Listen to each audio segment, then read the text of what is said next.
Chelsea Williams Diggs. I'm a senior in the college here at WGST. Thank you all for coming. So this session is on gender and health. So we'll be hearing 4 papers from 4 different ladies about their topics. So the first person will be going to be Liz Carter, and her topic is on the underutilization of sexual reproductive health care by adolescents. She is a senior in college, majoring in biology of global health, originally from Saratoga, California. And she's a minor in gender studies as well. And related to her topic, she has worked for a public health department this past summer, where she was doing a TB and HIV prevention, where she made toolkits for teachers to properly teach sex education to their students. Then we have Katerina Downward, and she is originally from Athens, Greece.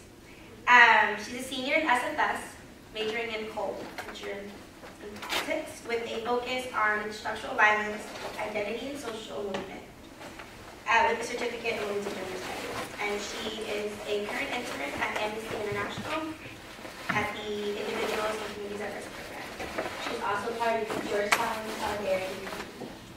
And then we have, and her paper is Medical Regimes and Gender Governmentality in Prison, Locating Trans Experience. Then we have Kristen Buchanan.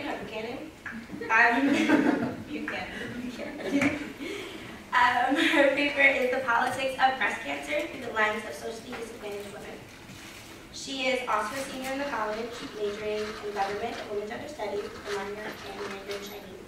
She is originally from Atlanta, Georgia, but was born in Bangkok. Very cool.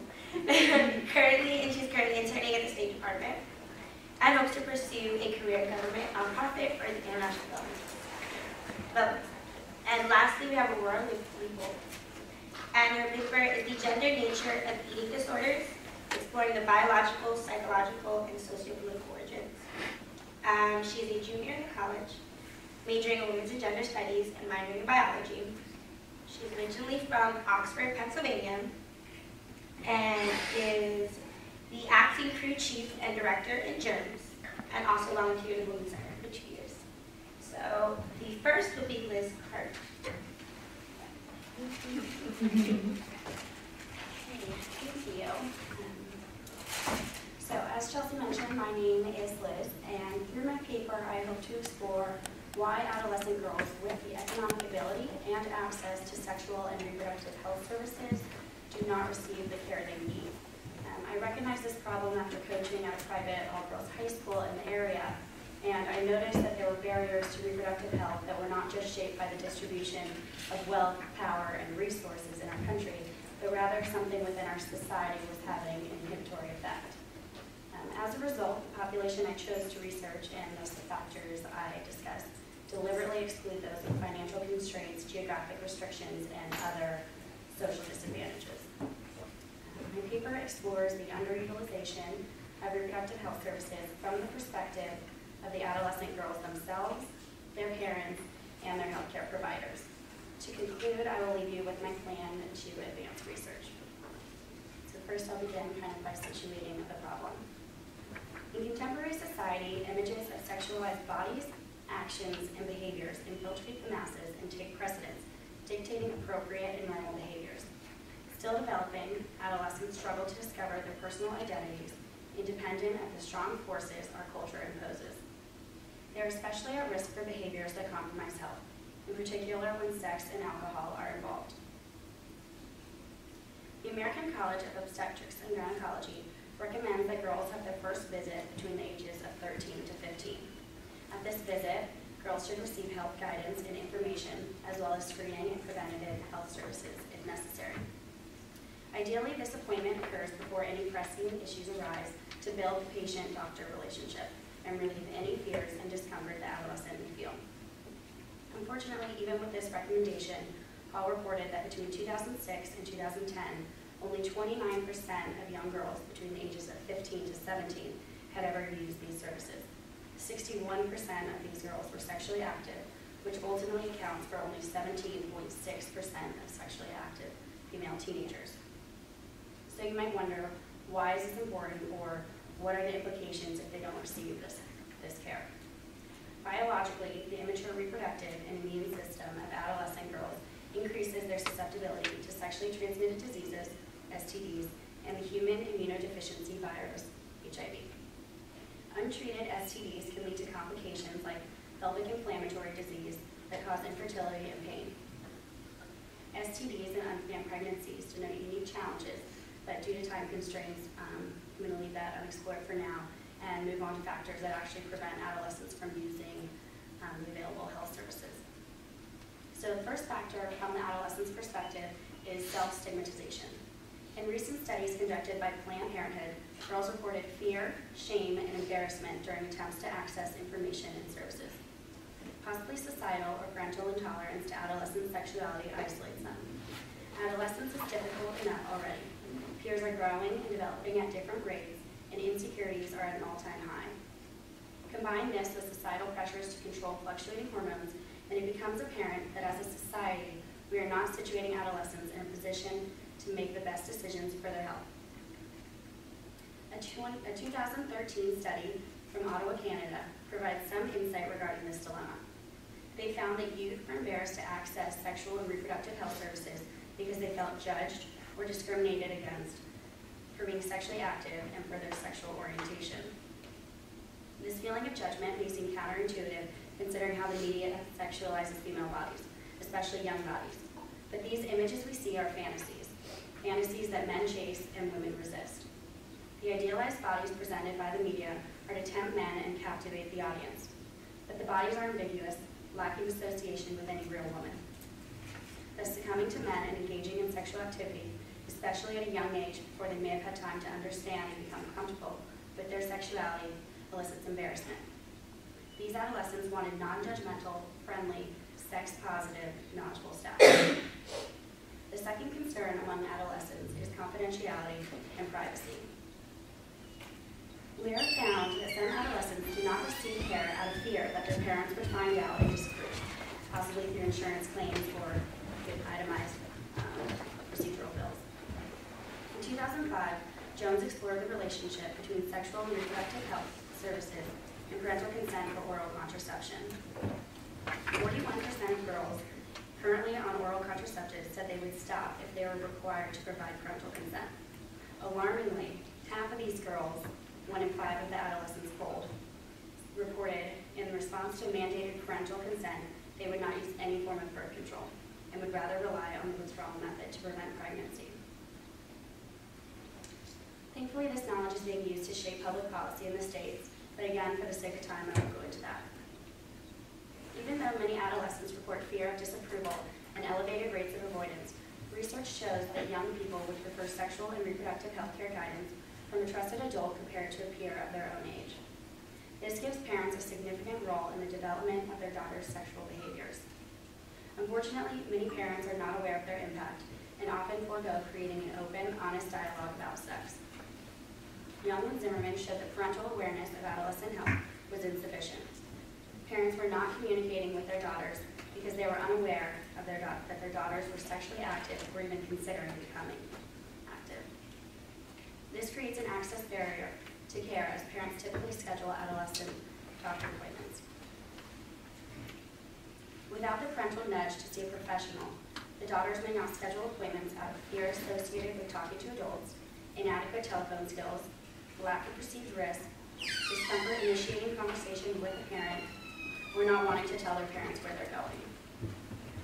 Many other studies that I cannot mention now support the claim that parents are often unaware of their daughter's sexual activity. Regardless, not communicating with parents can delay necessary interventions while creating a hostile environment where adolescents feel that their sexuality is something to be ashamed of, repressed, or hidden. Another parental complication to care occurs when parents, attempting to secure the best possible care, overexpress their concerns. Referred to as helicopter parents by Cohen, these parents sit down on every doctor's appointment, voicing their concerns, answering questions for their daughters, and exuding annoyance if asked to remain in the waiting room. Even with pure intentions, they make it difficult for their daughter to express their own concerns and discuss topics privately. These parents cannot accept that their daughter could receive better health care without their insistence. In these situations, it's really important for their doctor to intervene and request to see the daughter individually. However, doctors, representing the final position we'll consider, have limitations as well and do not always promote or even have the ability to adequately provide for their adolescent patients. In 2006, Hopcraft and Baker showed provider biases make adolescents uncomfortable, withdrawn, dishonest, and uninterested to return for future checkups. It stems from the preconceived notion that because adolescents are not always independent in their living situations, they're not capable to make substantial life choices for themselves. This patronizing view is a violation of human rights to make decisions concerning their own bodies. Some private physicians also refuse to provide reproductive health services to minors without parental consent. Jones reports that this could be as many as 17 to 37% of private physicians. This creates a huge barrier for the adolescents unwilling or unable to include their parents in their reproductive health plan. Many providers also do not feel qualified to treat adolescents because they have not had formal training to address adolescent attitudes and questions. One analyzed health screenings, and his research suggests that without direct, targeted questions regarding sexual experiences, adolescents are reluctant to volunteer this information. When adolescents are uncomfortable and doctors feel inadequate, treatment suffers. Providers have an important role in how we understand our bodies in relation to our social environment. Reisman says, quote, "Physicians create and reinforce social norms when they define behaviors or conditions as pathological, such as hyperactivity in children or childlessness in women. Physicians thus have the power to determine normal behavior. With regards to sexual and reproductive health, providers should be held responsible to incite positive sexuality on adolescents, since a negative view is attributed with higher rates of unintended pregnancy, STDs, sexual coercion, and abuse. Moving forward, comprehensive sex education needs to be made available to all adolescents to increase sexual health knowledge, reduce stigmas, and promote sex positivity. In my paper, I suggest multiple ways schools can contribute to advancing this cause. One example is gender-specific parent education programs at back-to-school events to teach parents how to create a dialogue about sex. However, at this time, I believe the most important and necessary intervention is actually collecting data and gaining a better understanding of the situation. We need direct evidence why adolescents with economic abilities and access to care are not utilizing services. In my proposed study, I will survey girls between the ages of 14 to 16 from affluent areas, asking a variety of questions in different formats, such as short answer, multiple choice, collecting data on family background, sexual history, reproductive and sexual health care, such as have they used it or do they feel capable of scheduling appointments without consulting their parents, parental involvement, alcohol and drug use, extracurricular activities, just to make it more comfortable, plans for their future to see if their aspirations impact their health utilization, as well as the perceived sexual activity of peers and parental and societal opinions towards teenage sex. This data would allow me to determine if and why adolescents use these services at a disproportionate rate than their elder counterparts. I suspect this data will suggest that negative perceptions reduce adolescents' health and put them at a higher risk for STDs, unplanned pregnancies, and mental health conditions such as anxiety and depression. Overall, much more information needs to be gathered to properly assess this situation. There appears to be a discrepancy between sexual and reproductive health usage and access to care. Studying girls with access will highlight social problems and hopefully lead to an intervention to improve adolescent sexual and reproductive health.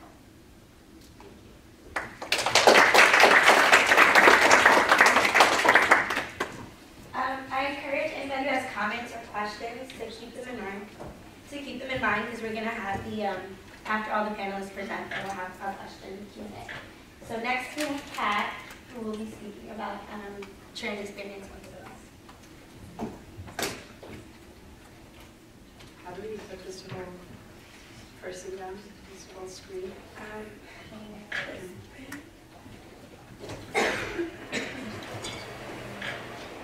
Nice.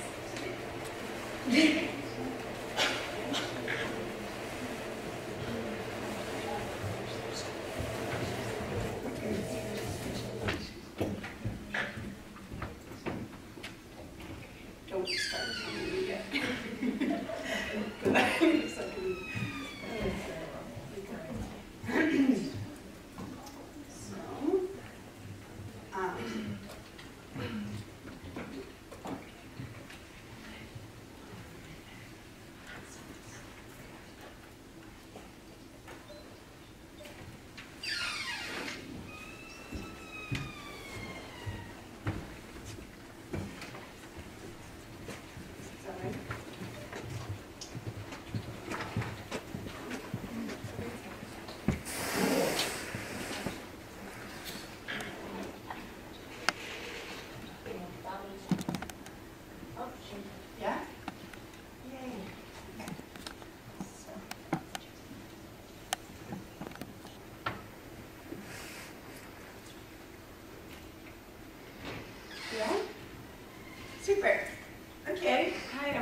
My name is Kat, and I'm going to be presenting on medical regimes and gender governmentality in prison, locating trans experience.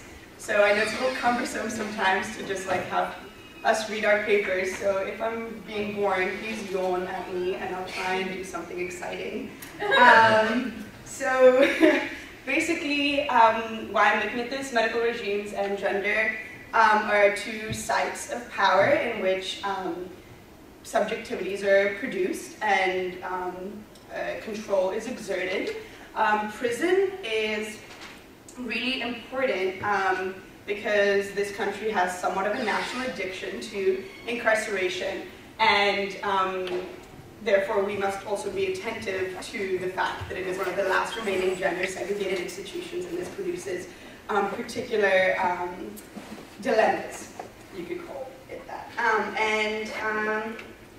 So those are going to be my key terms, and I'm going to jump right in. So trans experience has been ghettoized and rendered invisible in policy and scholarship. This is even more salient in prisons, where the system of binary sex classification erases trans people from statistics on inmate populations. Prison regimes attempt to naturalize and reinforce the conflation of sex and gender, with consequences on prisoners who fall outside of these categories. Meanwhile, distinct gender regimes emerge in this last standing bastion of rigid sex segregation. This makes trans prisoners more susceptible to violence and discrimination. So first I examine the gender regimes that govern prisons and locate trans individuals in these. And then I'm going to move on to examining the distinct medical needs of trans prisoners.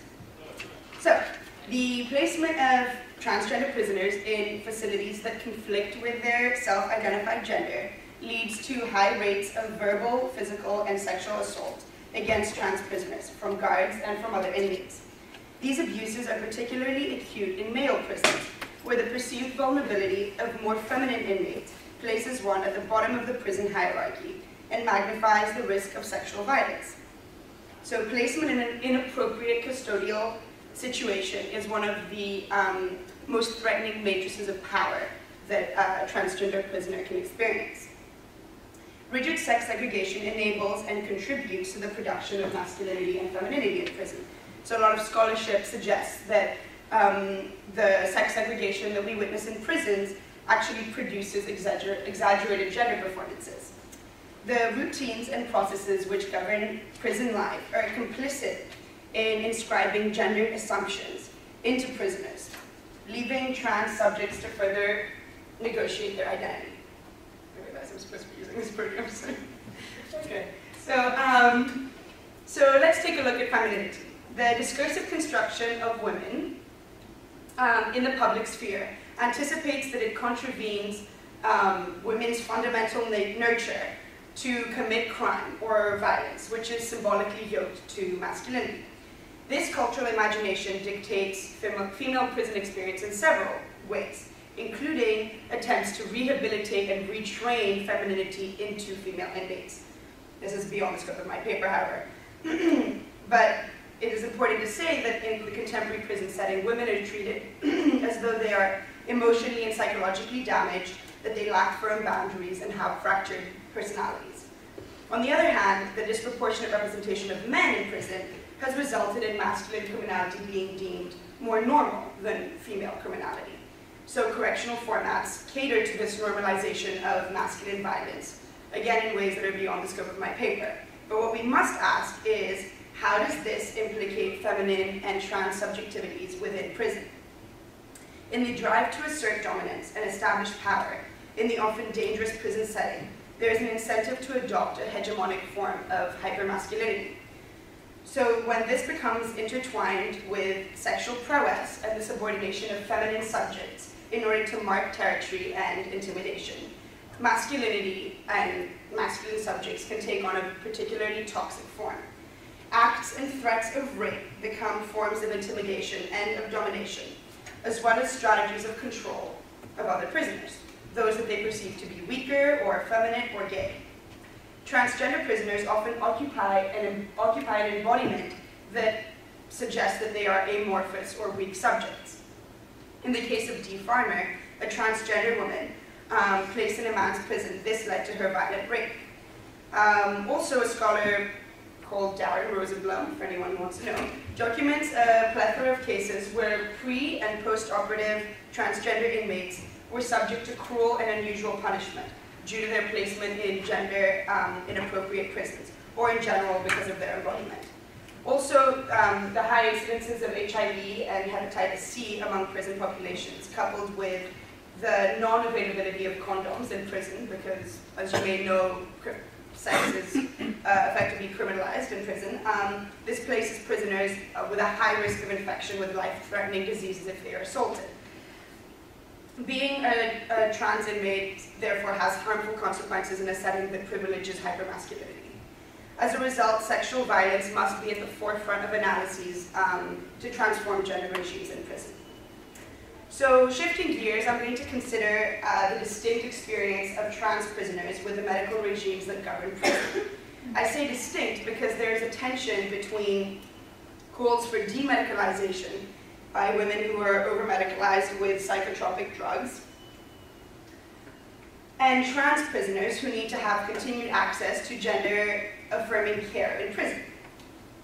So prisons use restrictive gender recognition policies based on genitalia, and they require medical documentation. Prison placement is contingent on medical documentation of diagnosis with something called gender identity disorder, or by meeting an arbitrary threshold that suggests successful transition to a new gender. This threshold may be a legal stipulation that an inmate must have been diagnosed prior to incarceration, or that they've been administered therapy, or that they've completed gender-confirming surgery. Effectively, the burden of proof for establishing gender identity is placed outside of the trans inmate's power. As a result, the categorization and placement of transgender people in the American prison system often conflicts with their self-identification and their medical needs. It also compounds the existing discrimination that trans people experience outside prison and imports that discrimination into the carceral microcosm. So who here has seen Orange is the New Black? Okay, so we witnessed something interesting in this series. We see a lot of interesting things in this series, but one of the things that I want to draw attention to is how a lot of the female inmates, including Piper, disdain and resist the administration of pills, especially in those cases where they have not been informed of the character. Hi. I'm just talking about Orange is the New Black, by the way. Yes. So you're not lost. Okay. So they resist the administration of pills, especially in those cases where they have not been informed of the character and effects of these drugs. Meanwhile, Sophia, who is an M2S trans inmate, is visibly distressed when she is notified that she will no longer be administered the hormonal therapy that she was previously taking. This arbitrary decision by the prison staff has obvious consequences for Sophia. Sophia's multiple-year sentence, as you might remember, is for credit card fraud committed in order to finance her gender change operation. The prospect that she cannot complete her post-operative hormonal therapy in prison is therefore something of a tragic irony. To try and circumvent the psychological burden and physical consequences of this arbitrary penalization, Sophia requests that her partner smuggle pills into the prison. Her partner is dismayed by Sophia's willingness to implicate her family in this criminal behavior, and the couple is temporarily alienated. This story captures an intriguing tension in feminist literature between women who are discursively resisting and condemning the medicalization of female criminality and gender identity in prisons, and those trans individuals who are positing the importance of medical access to gender-confirming care. On the one hand, the disproportionate overprescription of psychotropic medicines to female prisoners has been documented across the United States. Female deviance has often been imagined as a matter of mental or emotional instability. Their identity is conceived of as amorphous or fractured, and medical power has often been instrumentalized in their corrective regimes to render women docile and exert control. In the minds of profit-maximizing prisons, a tranquil prisoner is a cheap prisoner, and so there is an economic benefit to sedating inmates. Historically, drug experimentation and forced sterilization have also been used as technologies of power over inmate subjectivities and female reproduction. It is no wonder then that there are many who are skeptical and outraged at the medical complicity in violence and control. A scholar by the name of Susan Serrett problematizes this unholy alliance between carceral institutions and medical power. She suggests that, quote, America's astronomical rates of incarceration and America's equally astronomical rates of psychotropic drug use, also the highest in the world, are two sides of the same coin. She clarifies that the administration of psychotropic drugs runs along gendered lines, citing examples such as the fact that 56% of female inmates in Massachusetts in 2012 were treated with psychiatric medication, 56%, as opposed to 17% of their male counterparts.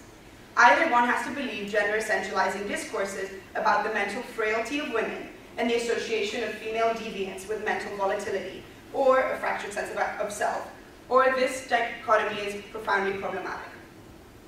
On the other side of the ring, to give voice to the transgender experience to which I was referring, is Chase Strangio. He's a transgender attorney and a journalist for the Huffington Post, and he writes in defense of the medical model that governs the prison experience of transgender people. He states that gender identity disorder is an important diagnostic tool that can lead to prison placement that coheres with an inmate's gender identity and can protect them from exposure to violence. In retaliating against the pressure for demedicalization, Chase Strangio suggests that the diagnosis of gender identity disorder has become a tool to resist medical and other forms of state control, particularly in prisons where access to all medical and mental health care is centralized with the prison staff and often deliberately denied.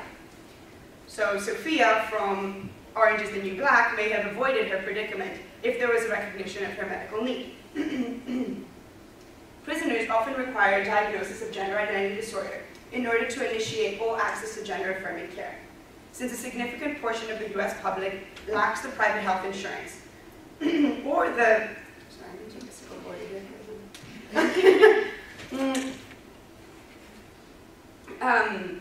A significant portion of the US public lacks the private health insurance or government provision of care. Treatment for gender identity disorder is out of reach to many. Even those individuals with health insurance are restricted from receiving gender-confirming treatment, especially for expensive treatments such as genital surgery that are not covered by Medicaid in most states, and in some instances are not even covered by private insurers. Ultimately, this analysis contravenes a general consensus within feminist literatures that critique the medicalization of gender identity as a dangerous extension of state power over lived subjectivity. These convergent examples between the experience of women and the experience of trans people should serve to complexify our understanding of how prisoners' needs differ. It also should contextualize feminist appeals for demedicalization with an understanding of how that may have unintended consequences on trans inmates. Ultimately, different prisoners construct varying understandings of their identity and medical needs, and there is no singular model that can satisfy these plural conceptions. Healthcare for prisoners should not rest on immutable, rigid notions of gender identity or of presumed need. It should be evaluated on a case-by-case basis. So to conclude, prison policies are often construction on the assumption that prisoners have revoked the human rights afforded to other citizens by virtue of a criminal deed. This is used to legitimize force, to normalize historic abuses of medical power in prisons, such as sterilization, scientific experimentation, and overprescription of drugs, and to disregard prisoners' medical needs. Rather than seeking a singular, homogeneous medical regime to impose on all prisoners, catering to their human needs and individual experiences is a more promising model that would demonstrate a commitment to the human rights of those most forgotten and invisibilized by the system. I have tried to show how trans prisoners are disproportionately susceptible to violence and discrimination in prison settings because of the non-recognition of non-normative gender, and because of the prison-specific gender regimes that structure risk for inmates who do not adopt a particular variant of hypermasculinity. I also explored how the particular medical needs of trans prisoners sets their community apart and must invigorate calls for person-specific healthcare in prison. However, if our social imagination continues to posit prisoners as more expendable, less valuable, or less deserving, to reduce their lived experience to an inmate number, we can expect to be underwhelmed by attempts at token reforms. Thank you.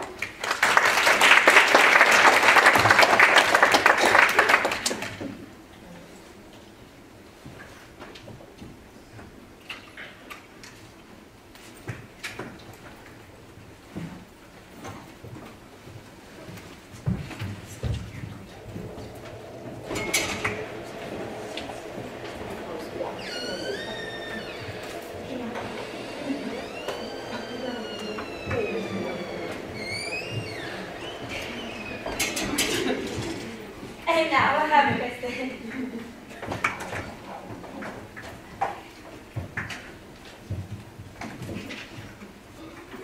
Thanks, Chelsea, for your nice introduction. As you already mentioned, my presentation will explore the intersection of race and class in the politics of breast cancer. Each October marks Breast Cancer Awareness Month, and with its arrival follows an abundance of fundraisers, ad campaigns, and marches to raise awareness for the disease and funding for its cure. Amidst the pink haze that accompanies these breast cancer narratives, one voice seems to be lost in the crowd: the voice of the low-income, minority, socially disadvantaged woman. The politics surrounding breast cancer, who gets screened, who gets treated, and whose life is of concern, greatly privileges the culturally dominant classes of society and excludes the oppressed classes. Moreover, the language, rhetoric, and meanings imbued into breast cancer discourse belie strong implications of the way society stigmatizes disadvantaged women, problematizes their fertility, and devalues their reproduction. In this paper, I argue that the narrative of biopolitics and self-screening surrounding breast cancer and its metaphors of risk, warfare, and invasion position low-income minority women as a diseased subpopulation exhibiting chaotic, unbridled reproduction, necessitating control and elimination.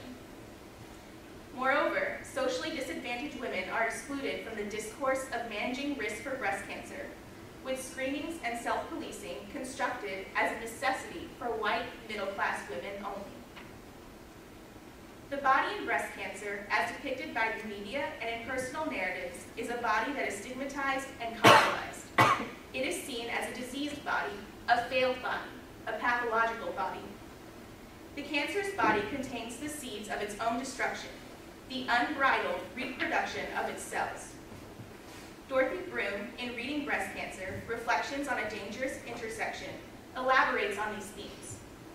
She explores the rhetoric surrounding society's morbid fear of breast cancer and links the dread breast cancer incites to disordered femininity and decaying social order. By solely fixating on women, women's bodies, and women's behavior, breast cancer rhetoric has come to, quote, reinstantiate the female body as fundamentally morbid.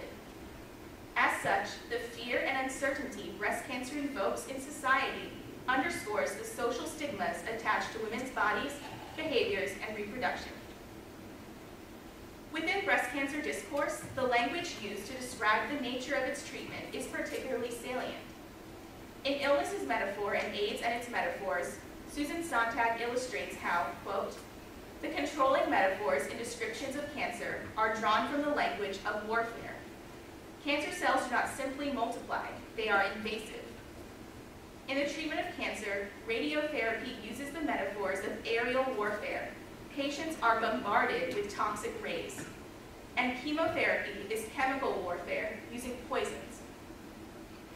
Within this framework, developing breast cancer is not only engulfed in shame, terror, and stigma, but its treatment also relies on metaphors that instigate warfare, invasion, and attack. These analogies incite fear-mongering and ingest society with an irrational anxiety towards cancer. Cancer, and by association, the body itself, becomes the enemy. The disease no longer acts on the body, but rather the body itself becomes the disease. The manner in which society discusses and treats breast cancer holds grave implications for the way society perceives women, especially minority, low-income women's bodies and reproductive capacities. Breast cancer discourse is laden with meanings, metaphors, and descriptions that are also employed by society to attack socially disadvantaged women and their reproductive bodies. Dorothy Roberts' research on the contraceptive Norplant sheds light on the way minority populations are perceived to pose a threat to white hegemony, with Black women's fertility fueling the disintegration of sound social structures. Roberts writes, quote, "The word underclass refers not only to its members' poverty, but also to a host of social pathologies such as crime, drug addiction, violence, welfare dependency, and illegitimacy. These other depravities are associated with Black culture. Contemporary welfare rhetoric blames Black single mothers for transmitting a deviant lifestyle to their children, a lifestyle marked by moral degeneracy and criminality. Black women are blamed for many of the ills that plague society, while their wombs and stereotyped licentious nature become the scapegoats for dominant groups to channel their anxiety over loss of control. Fears of Black women's fertility breeding social ills render Black women's bodies as objects of supervision and arenas for social regulation. It is within the intersections of reproduction, the body, and regulation where breast cancer discourse and the embodied deviance of socially disadvantaged minority women collide, positioning them as themselves cancerous. The reproduction involved in cancer fuels the stereotype of Black women's hyperfertility and reproduction as a social ill needing elimination. Descriptions of cancer that evoke a catastrophe of, quote, unregulated, abnormal, incoherent growth convey how minority women are depicted as unregulated, abnormal, shameful, and a social deviance and disease themselves. One of the major areas in which these socioeconomic and cultural prejudices are played out is in assessing and managing women's risk for breast cancer. The moral biopolitical imperative of self-policing the body through breast cancer screenings is passed over when discussing socially disadvantaged minority women. They are viewed as risky, not in terms of developing breast cancer, but rather as a burden, nuisance, and illness to society, excluding them from many elements of self-care discourse.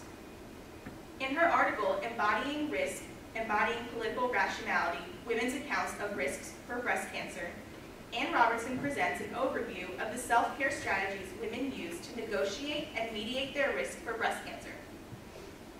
The motivations and language framing these women's actions revolve around a sense of personal duty.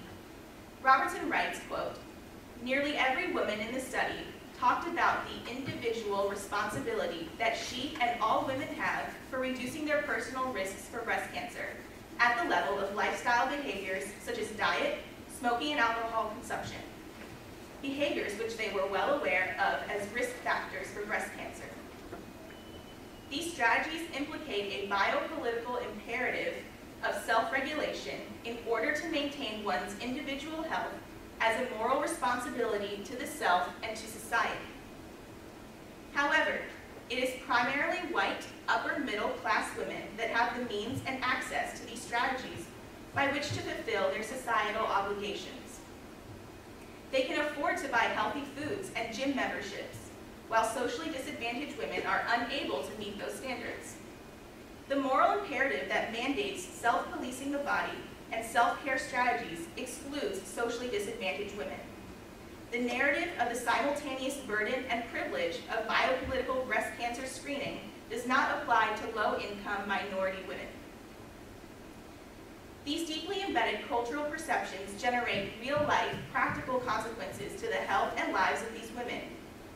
Minority women in socially disadvantaged situations are excluded from the practices that are seen as necessary to detect and treat breast cancer. These practices are obligations for white middle-class women, but unnecessary privileges for the lucky few minority low-income women who can afford them. Kathleen Peters' interviews with 15 female healthcare consumers and professionals documented in Politics and Patriarchy, Barriers to Health Screening for Socially Disadvantaged Women, illustrates the barriers women living in economically and service-disadvantaged areas face when seeking medical screenings. Peters finds that the most salient barriers are language and cultural obstacles, abuse and maltreatment, lack of financial resources, and physical barriers, including lack of transportation. Even those who are able to receive treatment face discrimination from medical professionals, affecting their future healthcare decisions and outcomes. All of these factors create an environment that is inhospitable and unwelcoming to socially disadvantaged women.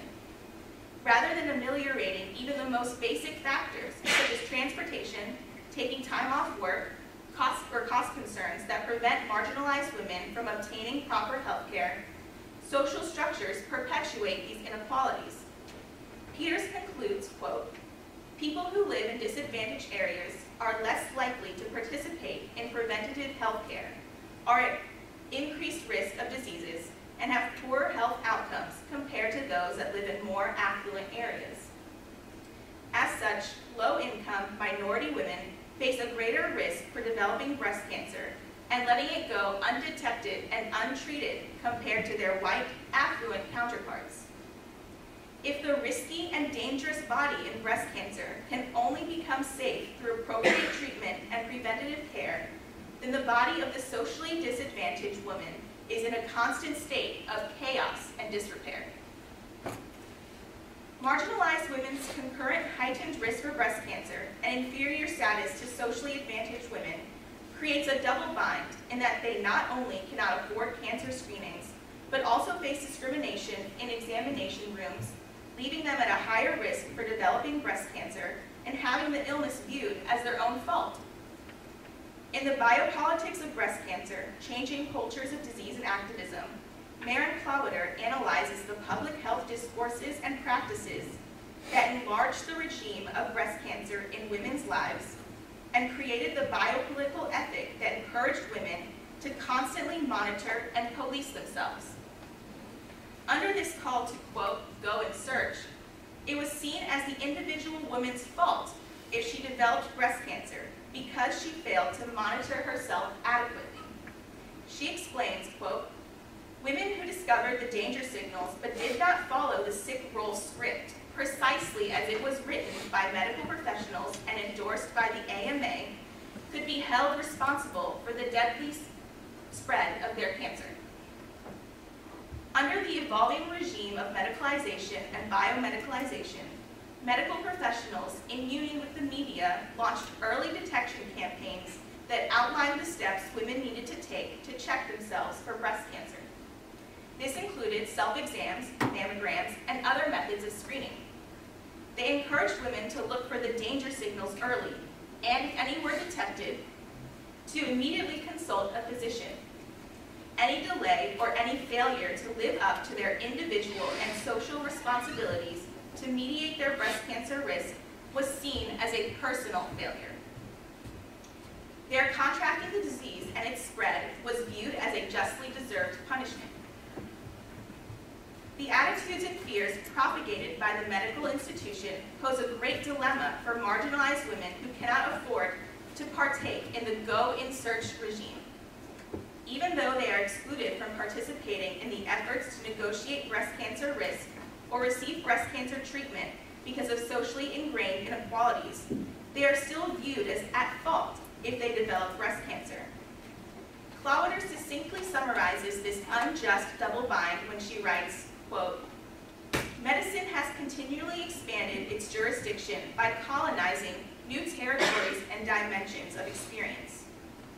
On the other hand, it has marginalized and excluded poor people, people without health insurance, immigrants, and racial and ethnic minorities, whereas white middle-class women were successfully interpolated into the new disease regime, less privileged women were marginalized in this regime of practices." Although the campaign to fight and find a cure for breast cancer has done much to raise awareness for the disease, its inherent flaw is that it does nothing to address the position and perception of socially disadvantaged women. Their voices remain hidden while their stereotypes remain salient. Ingrained within our colonial past are fears of poor, minority, oppressed classes unraveling the seams of white dominance. These fears have come to construct minority, low-income women as perpetrators and breeders of the social ills that threaten white hegemony. The intertwined nature of this propaganda and the discourse surrounding breast cancer positions marginalized women as a cancer themselves. Their alleged hyperfertility and unbridled reproduction mirrors the morbid fears of cancerous cells taking over and corrupting a healthy body. Moreover, the way chemotherapy and other cancer treatments are vocalized as attack and warfare parallels the hostility of the dominant classes towards the dominated, as well as the call for the elimination of the other. Finally, due to social, structural, and economic factors, the majority of marginalized women have no plausible way to alleviate and lessen their risk for breast cancer. As it stands, their lives are considered less valuable compared to the privileged classes. However, the future remains open to more research on the effects of breast cancer rhetoric on socially disadvantaged women, as well as the ways breast cancer campaigns can reform their practices to raise awareness of the marginalized, stigmatized voices.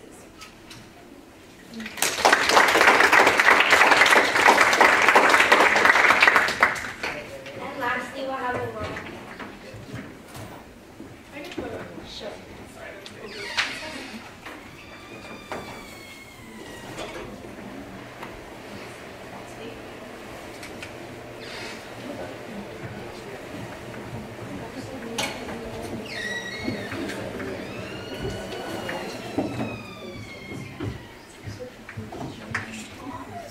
This is yours.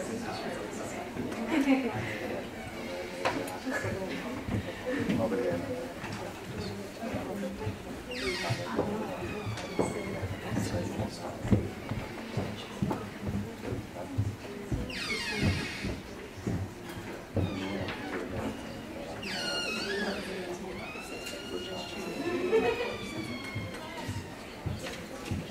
Does everybody have a program?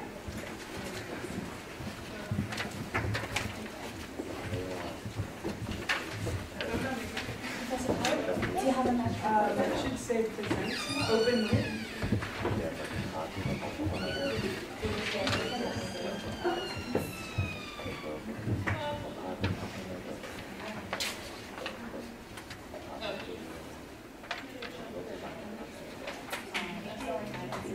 Yeah, that's such a good point. That's the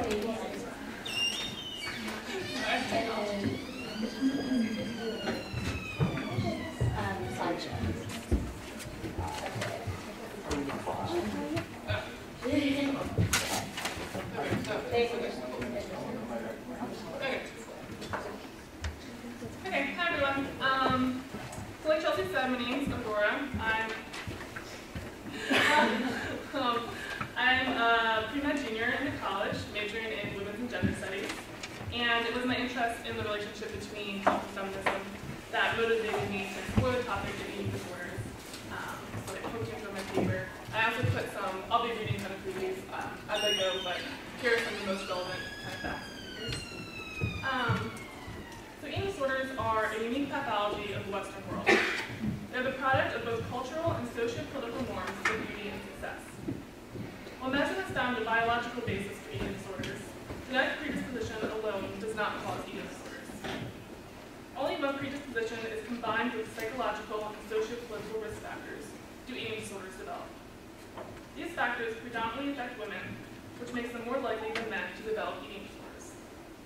Therefore, I argue that biology plays a very limited role in the development of eating disorders. Instead, psychological and socio-political factors are the main cause of eating disorders in women. Eating disorders are worthy of our time in studying because they cause serious physical and mental consequences. In fact, eating disorders have the highest mortality rate of any mental disorder. For example, 20% of people suffering from anorexia will prematurely die from complications related to their eating disorder, including suicide and heart problems. Some associated mental disorders include depression, anxiety, OCD, and substance abuse. In addition, the mortality rates for eating disorders are surprisingly high. 4% for anorexia, 3.9% for bulimia, and 5.2% for atypical eating disorders, which is just any eating disorder which isn't bulimia or anorexia. These statistics leave little doubt about the negative consequences eating disorders can have on those with this condition. While eating disorders do affect both men and women, they are far more common among women. Only about 10 to 15% of those diagnosed with anorexia or bulimia are women. In fact, the prevalence of eating disorders among young women and adolescents is 0.5 to 3.7%. While this percentage may not seem high, this statistic only represents those who receive a diagnosis.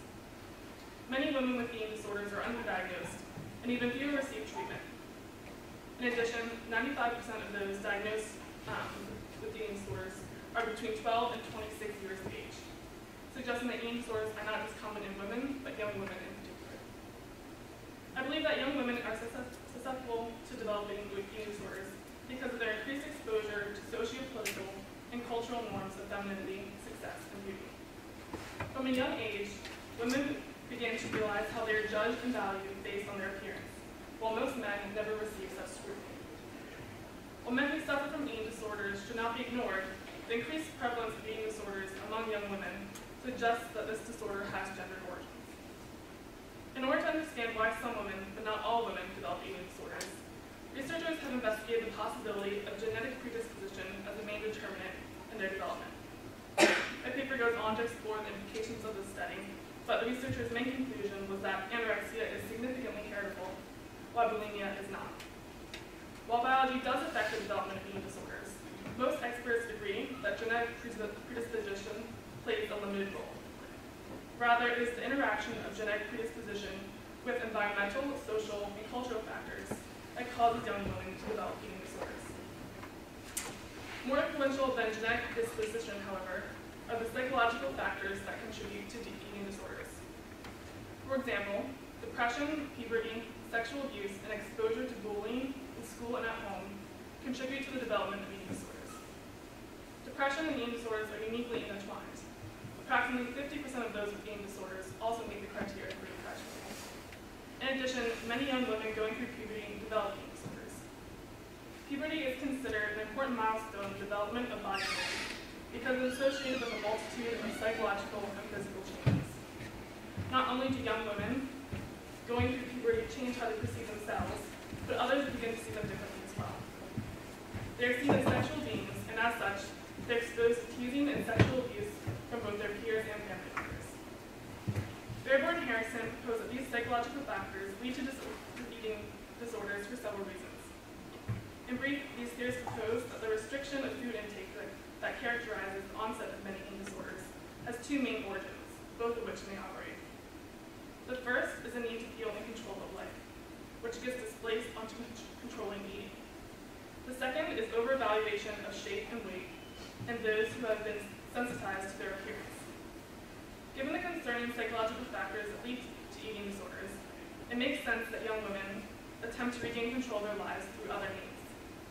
In addition, the added pressure to conform to social norms and be accepted by their social group is a common concern among young women.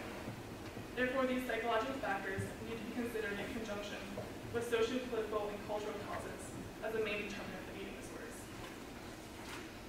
One cultural cause of women's eating disorders is the unrealistic body images women are exposed to through the media.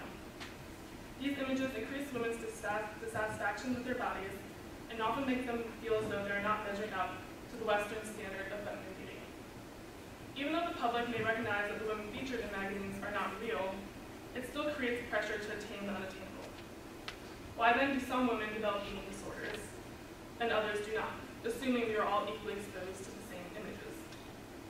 Susan Bordeaux suggests people's identities are formed not only through the interaction with images, powerful as they are, the unique configurations of ethnicity, family, age, and so forth that make up each person's life will determine how each actual woman is affected by our culture.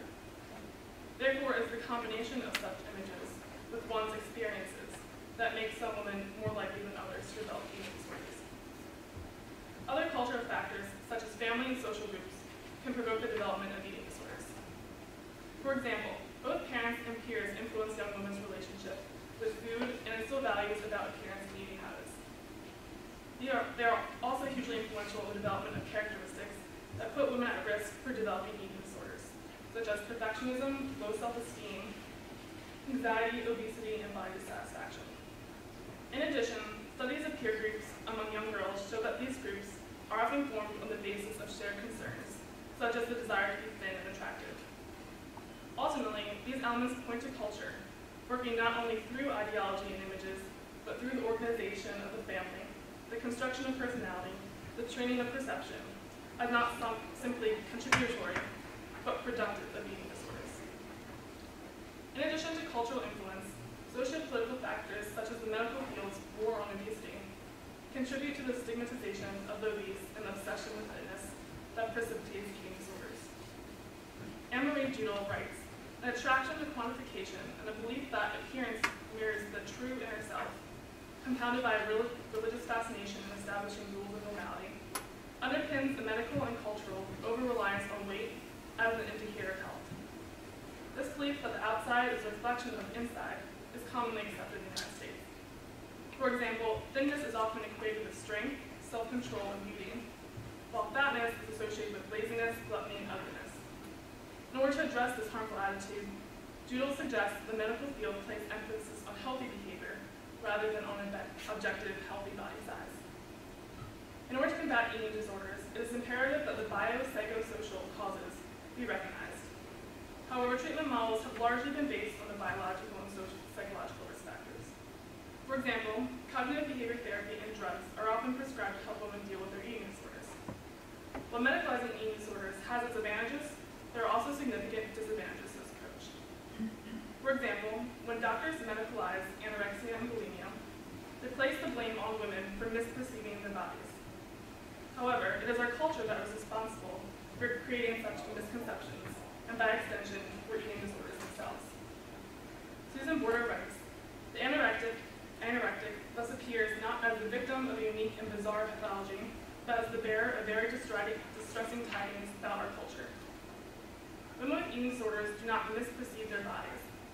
Rather, they see themselves all too clearly through society's eyes. Instead of recognizing the role of culture in society in creating eating disorders, many doctors and psychologists blame women for feeling this way about their bodies. Ultimately, treatment models need to better understand how our culture adversely affects young women, instead of simplifying eating disorders to a pathology. Finally, looking at the prevalence of eating disorders in the male population may reveal what characteristics lead to eating disorders in both women and men. While only 10 to 15% of those with eating disorders are men, they too suffer from perfectionism and body dissatisfaction. It's interesting to note that while women with high BMIs felt dissatisfied with their bodies, men with both high and low BMIs felt dissatisfied with their bodies. This suggests that while women feel pressure to be thin, men feel pressure to be muscular, not too big and not too small. This can help explain why eating disorders, especially anorexia, are more common in women than men. In general, men do not want to achieve extreme thinness because that would be deviating from norms of masculinity, while for women, thinness is conforming to norms of femininity. To further support this theory, research has shown that among gay men, 14% suffer from bulimia and 20% suffer from anorexia. I suggest that eating disorders are highest in the gay population because these men are painfully aware of their bodies and how they fall short of masculine norms. While some gay men maintain their masculinity, others choose to identify as feminine. This belief may motivate them to adopt norms of femininity, such as extreme thinness, as a way to compensate for the otherwise male bodies. Therefore, I believe that eating disorders are more common in women than men because thinness is a manifestation of femininity. In conclusion, women are adversely affected by anorexia, bulimia, and atypical eating disorders due to the gendered biopsychosocial origins of these conditions. Eating disorders are gravely understudied and misunderstood, especially within the medical field. While there is a genetic predisposition for developing eating disorders, it is of little significance unless combined with certain cultural and socio-political factors. While various treatment models exist, few recognize the larger reasons for why women develop eating disorders. As a consequence, the medicalization of eating disorders often fails to recognize that the true cure for eating disorders is changing the Western world's perception of beauty and femininity. So thanks for listening. I hope you found it interesting.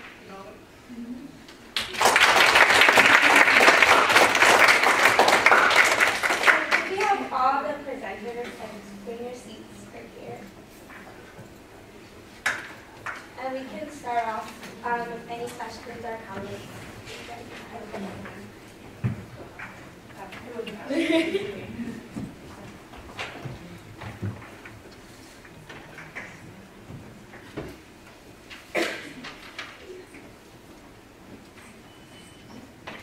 I had a question for the president.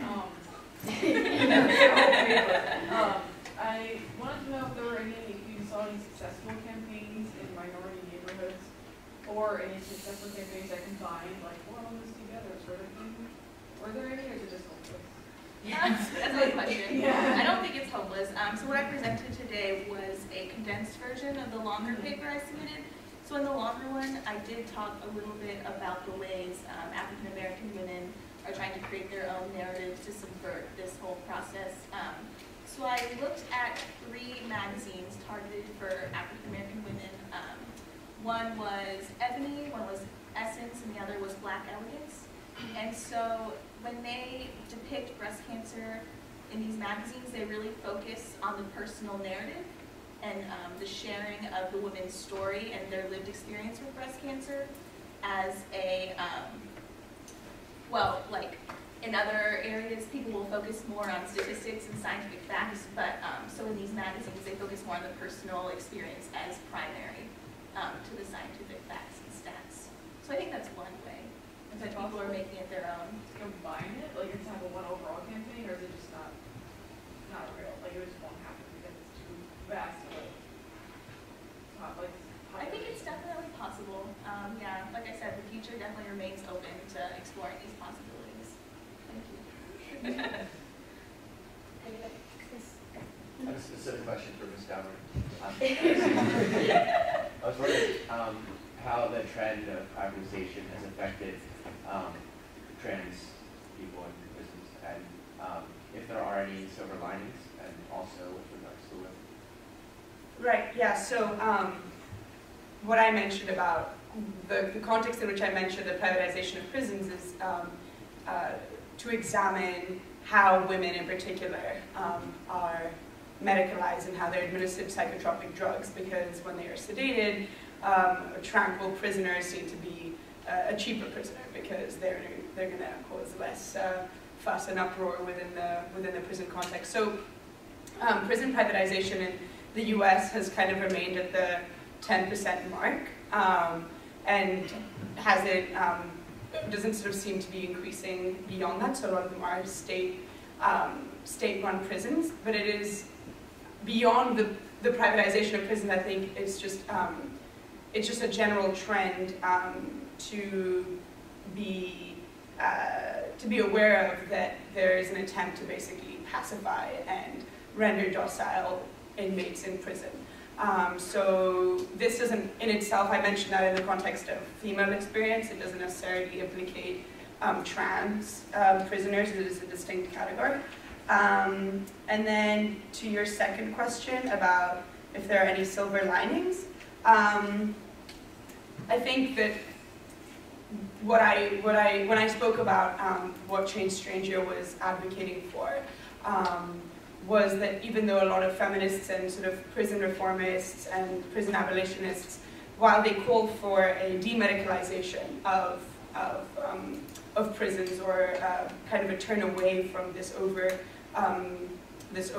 administration of psychotropic drugs to women, it's important to recognize how actually diagnostic tools such as gender identity disorder and providing health care for trans prisoners, providing hormonal therapy and other gender-affirming care is actually really important to trans inmates. And therefore, that disjuncture between the literatures we should be attentive to it kind of moving forward. So as such, the silver lining would be, not getting rid of access to this health treatment and health care for trans prisoners effectively. I have a question for Aurora. So you mentioned that medicalization of eating disorders may cause increased blame on the individuals affected by the disorders. And I was wondering what your ideas are on an alternative to help those eating disorders other than just medicalizing their problems and referring them to a certain physician. Right, well, I mean, there are pros and cons to medicalizing it. Some of the pros are, of course, that, some treatment models, I was talking about the cognitive behavior therapy, those models do tend to address more of the underlying causes, like the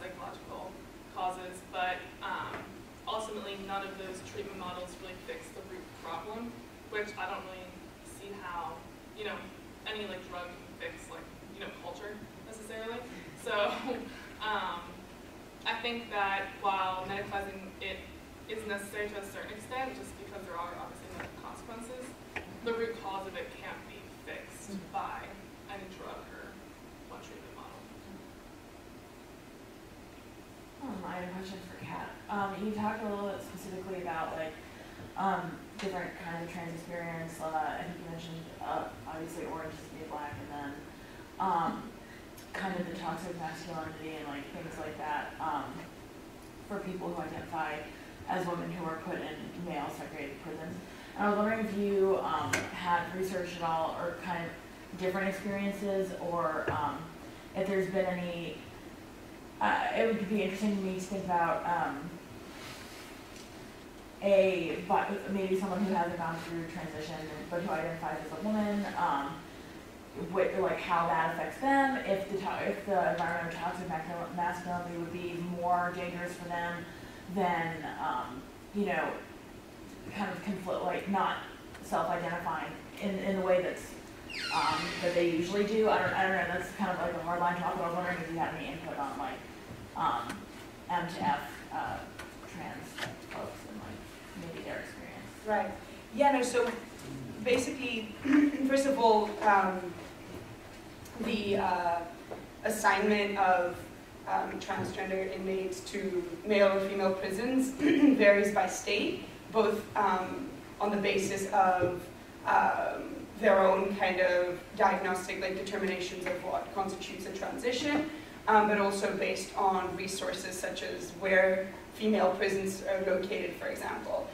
So part of the problem, and what you speak to very well, is the fact that there isn't the way that people self-identify doesn't necessarily cohere or match up with the ways that prison regimes or medical diagnoses determine when gender transition has successfully occurred. So people can be pre or post-operative, can be undergoing hormonal treatment or not, or they can just identify in non-normative ways, and that complicates the terrain of kind of identifying and placing transgender prisoners, because it is such a rigidly segregated institution and remains so to this day. The research that I did indicated that that typically, because of the toxic masculinities present in male prisons, M2F inmates who are not recognized as being female and are therefore placed in male prisons are at a much higher risk and much more vulnerable to incidents of sexual assault, discrimination, and kind of being made, the wifeys, quote unquote, of other sort of toxic, hypermasculine inmates and being assaulted by prison guards. So, in sort of the lesser of two evils is almost being placed in the female prison, where the cultivation of toxic masculinity is not as pernicious, and I guess trans prisoners would be at less of a risk of assault. But because of the sex segregation, ultimately that's it's just inherently problematic, and because of this medicalization, placement does not cohere to self-identification, and that was part of my research. My question is for Aurora. I know that particularly when it comes to gendered issues, medicalization is largely demonized, but as someone who wants to go into medicine and is in germs, how do you reconcile those two seemingly conflicting things?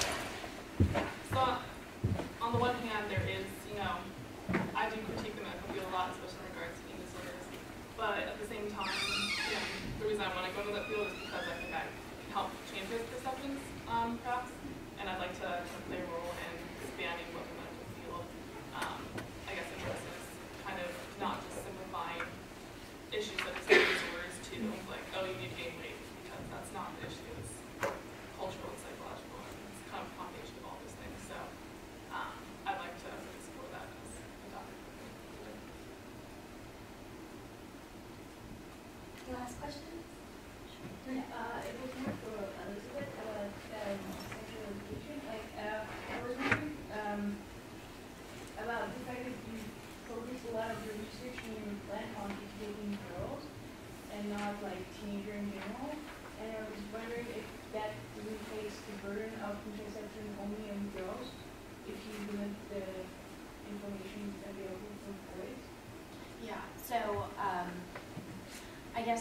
clarify, in my plan, what I was talking about was research going forward. And so I was targeting girls just to see what their perceptions are and to see what's blocking them from actually physically going to the clinic, having these checkups, rather than the education. The education, I think, needs to target boys and girls, because I do agree that it's, it's on both parties, and both need to take responsibility in that, and that they can, in general, expand reproductive rights and kind of change the way that we think about it. So yeah, I think education needs to target both. My research that I want in the future will just be targeting their perceptions and stuff.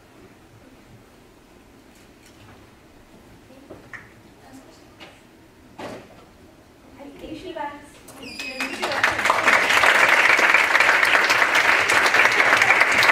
I believe we still have some refreshments left outside.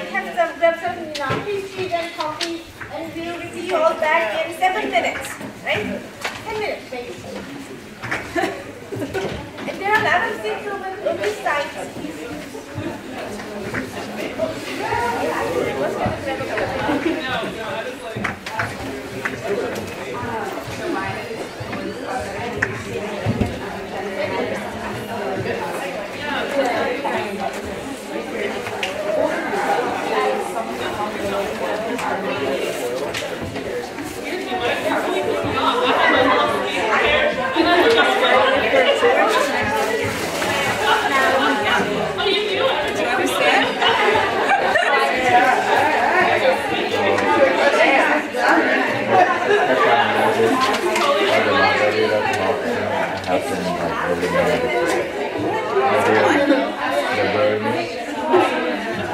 Thank you. Have you eaten before? You made yourself throw up? Alright, it's ready for Georgetown. Cannot afford to like get from the girl or like go from healthy things. Especially African American.